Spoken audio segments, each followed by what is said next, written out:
Hello and welcome to my channel. With just a few ingredients, you'll be making the best vanilla pudding of your life.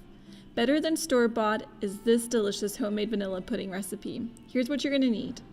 35 grams of cornstarch, 720 milliliters of milk, 6 egg yolks and 1 egg, 100 grams of sugar, and 1 vanilla bean pod.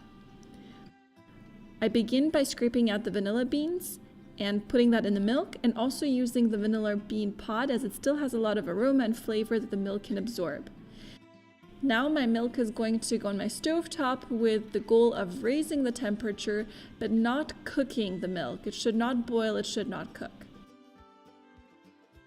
In the meantime, combine cornstarch, sugar, and eggs.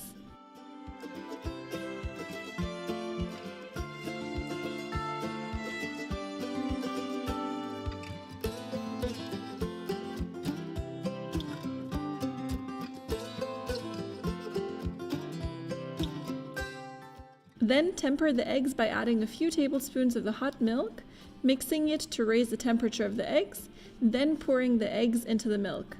If you think the milk is still too hot at this point, give it a minute or two to cool to avoid getting scrambled eggs in your pudding.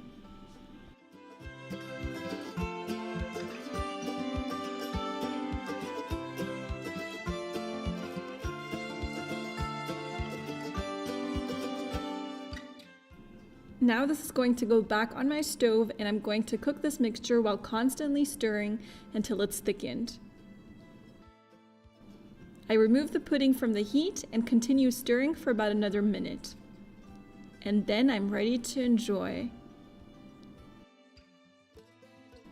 This recipe makes enough for 6 to 8 people. I like to eat my vanilla pudding warm. Some people enjoy it cold. If you guys give this recipe a try, let me know what you think of it. And subscribe for more delicious recipes and creative ideas. Thank you for watching, and see you next time.